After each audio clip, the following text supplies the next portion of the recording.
if you're just now joining in, yesterday we made an attempt to divert our water over to our little forest stand over there that we're trying to get started that was burning up from the heat. So this has been flowing for about 24 hours right here.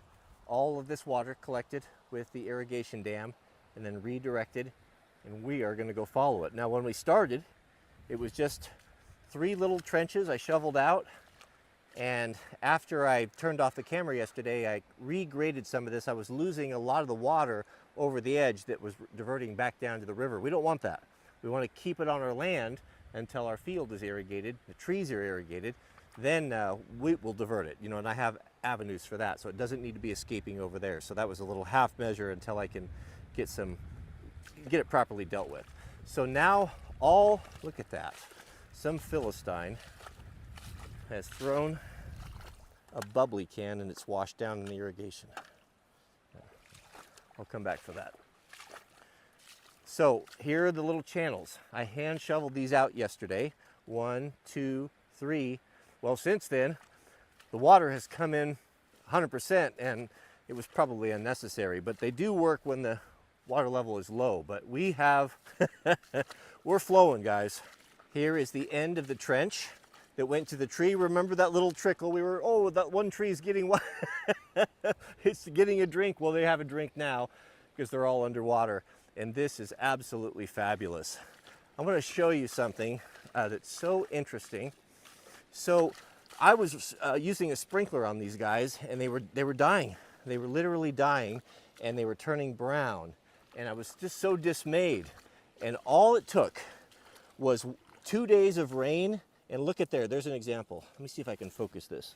2 days of rain and they started throwing fresh green buds. I couldn't believe it. And that was just 5 days ago.